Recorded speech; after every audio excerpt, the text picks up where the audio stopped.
siempre, bueno, cuando uno llega al epílogo de algo, se renuevan las expectativas, ahí, bueno, se suman todos la confianza que uno puede tener de cara al año próximo. Claro, y aparte con nuevos proyectos, nuevas seguro, cosas por hacer seguro. el año que viene, que ya nos toca con una franja horaria de 1 hora, ya. Seguro, y Consideraciones también va a llegar a otras localidades, al margen de las localidades que cubre Televisión Regional. Ya estamos, por ejemplo, en Canal 8 de Rufino.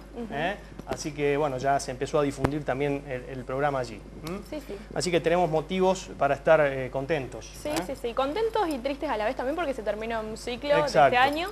Pero bueno, fue un año muy lindo y la verdad que el año que viene empezaremos con otras cosas nuevas. Seguro. Será mucho mejor. Y cuando se renuevan expectativas, bueno, ahí aparecen una serie de cosas que, por ejemplo, nosotros tratamos a veces de identificar a esas personas que les cuesta tanto ser amables, a esas personas que se les complica cuando tienen que respetar al otro, cuando tienen que reconocer a la otra persona como igual. Y nosotros hoy preparamos, digamos, con 2 profesionales que tenemos aquí también en la mesa. Está Gustavo de Vega, médico psiquiatra, y bueno, también el concejal Gonzalo del Cerro, que también es médico psiquiatra. Y le vamos a preguntar a ellos, para que opinen también sobre por qué nos cuesta tanto ser amables a los argentinos. Me parece que pasa por una cuestión, ahora los van a explicar mucho mejor seguramente los psiquiatras que tenemos acá, pero me parece que pasa por una cuestión de tolerancia. Sí, somos intolerantes. Somos muy intolerantes. Ya te rozan y es como que decís, ¿qué pasó?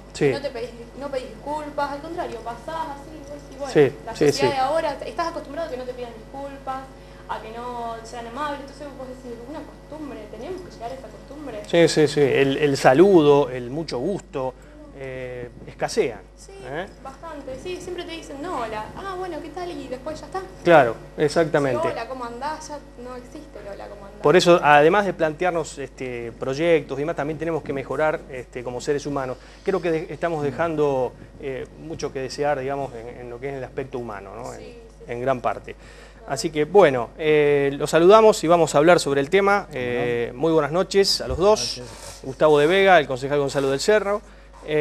¿Por qué nos cuesta, quiere empezar cualquiera de los dos, por qué nos cuesta tanto ser amables? La amabilidad tiene que ver con el querer y dejarse querer en términos de respeto y consideración del otro. En los últimos años, especialmente después de la década de los 90, se instaló un individualismo muy fuerte, ¿no? Donde uno escucha muchas veces que las personas se abroquelan, se defienden mucho, y en esa situación de defenderse también hay otros que se sienten atacados.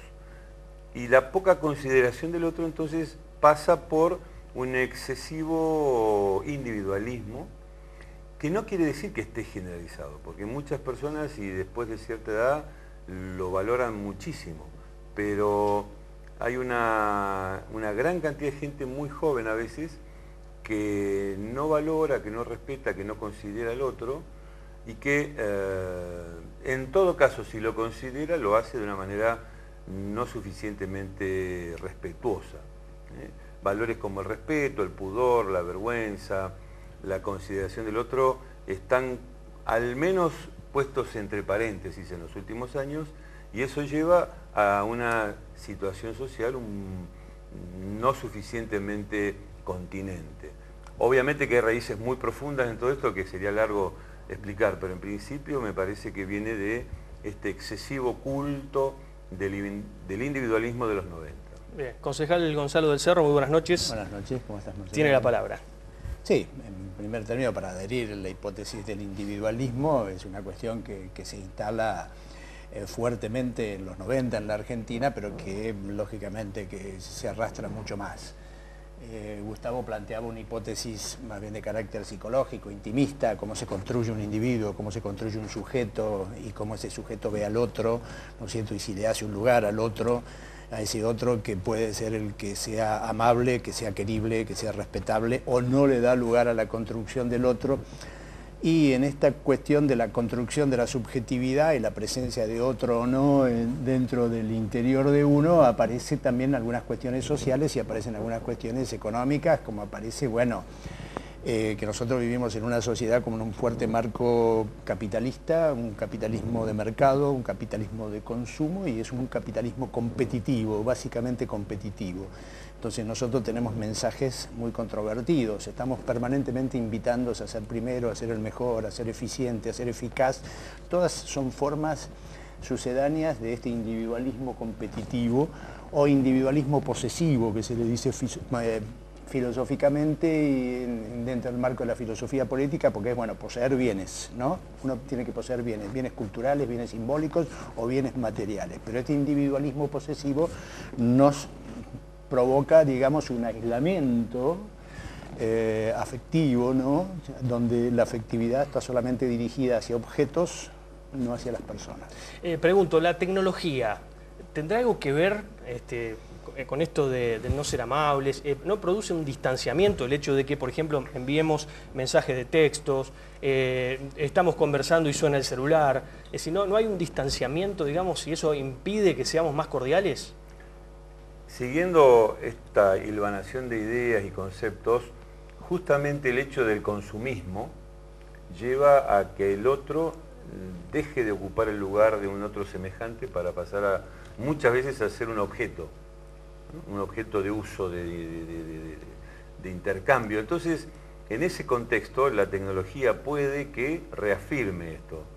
Haya un intercambio de mensajes de texto y entonces la tecnología sirve para un utilitarismo, pero no por culpa de la tecnología, que es una herramienta, sino por un condicionamiento, como vemos, de las últimas décadas en relación a un excesivo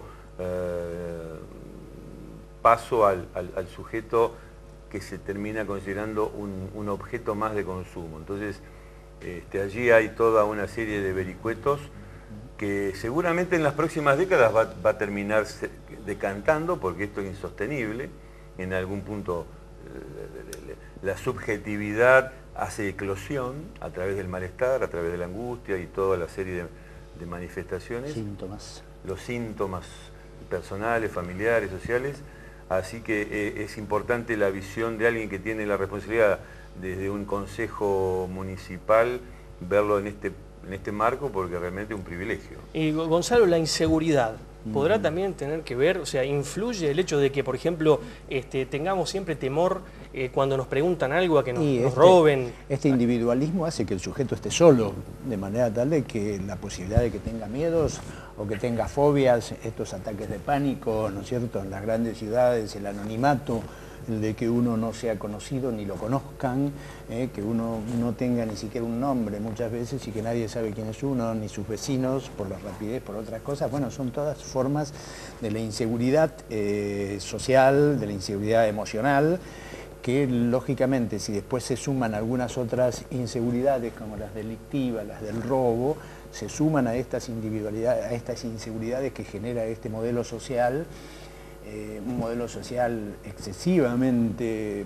privatista, excesivamente individualista, ¿no es cierto? Acá no estamos haciendo una defensa de un socialismo ultranza, ¿no es cierto?, tipo estalinismo ni cosas así, muy lejos de eso, ¿no?, muy lejos de ubicarnos en esa línea de pensamiento, pero sí que debemos, como afirmaba Gustavo, producir algunas modificaciones que hagan que estas sociedades tengan menos índices de inseguridad y de violencia, ¿no?, por lo menos. Bueno, muy bien, escuchamos personas que saben del tema y lo pueden explicar con total claridad.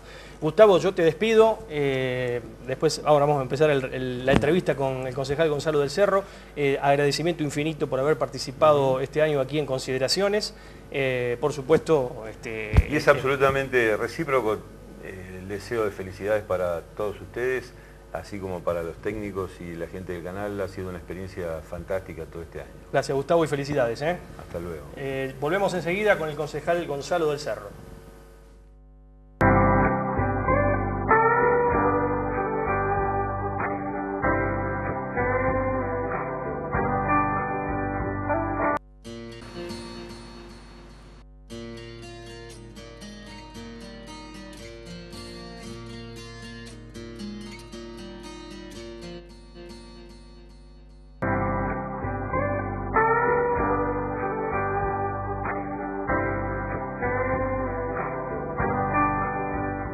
Bueno, muy bien, y continuamos con consideraciones en esta segunda parte del programa.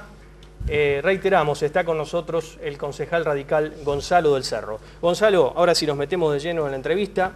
Días pasados estuvo reunido con el diputado provincial Eduardo Tonioli. Hablaron sobre inseguridad, uno de los temas, ¿no? Sí, el diputado vino muy amablemente, invitado por la Comisión de Derechos Humanos del Consejo, a hablar sobre una comisión investigadora que había formado la Cámara de Diputados con vistas a profundizar en la investigación del crimen de Villa Moreno, que eran 3 adolescentes que fueron ajusticiados en forma brutal y que no tenían ninguna, digamos, antecedente delictivos, eran trabajadores sociales en su zona. Entonces, bueno, lo que planteaba el diputado es cómo la investigación que habían llevado adelante él y otros 2 diputados más habían podido encontrar algunos elementos que creían que habían sido formas incorrectas de proceder en el esclarecimiento del caso y que pensaban que la intervención de ellos iba a permitir llevar a un estado de mayor justicia y tal vez de justicia absoluta en el caso.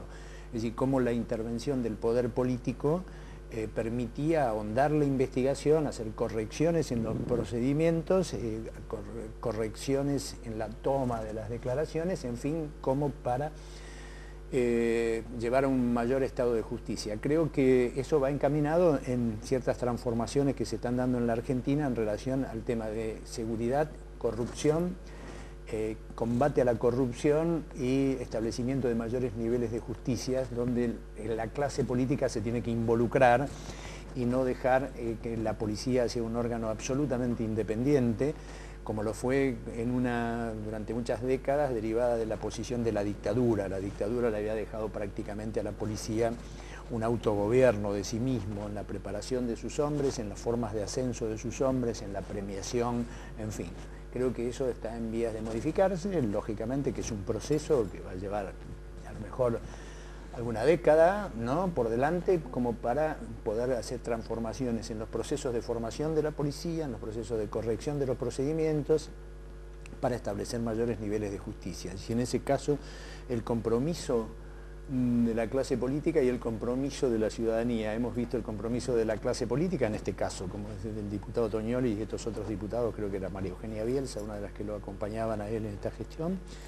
Y también en el caso de Tucumán, de Marita Verón, hemos visto una madre, cómo provoca, ¿no es cierto?, una situación que revela formas o procedimientos incorrectos por parte de la justicia, si bien no sabemos absolutamente todavía cuáles son las consideraciones del fallo para que haya habido una absolución total, pero sí podemos decir que hay algunas cuestiones evidentes como no darle valor a ciertos testimonios de unas ex mujeres que habían sido víctimas de trata. Fueron desvalorizados sus testimonios, ¿no?, de manera tal de que creemos que hay errores de procedimiento y de justicia graves que tenemos que modificarlo. Desgraciadamente, algunos de los procedimientos que se habían pensado al comienzo de la democracia, como el Consejo de la Magistratura, fueron deformados con el correr de los años, ¿no es cierto? Las formas de representación del Consejo de la Magistratura en la elección de los jueces se fue deformando y todavía no ha llegado a todas las provincias y a todas las jurisdicciones los procesos de selección de los jueces como para que tengamos una justicia digna de la palabra democracia o de la palabra república.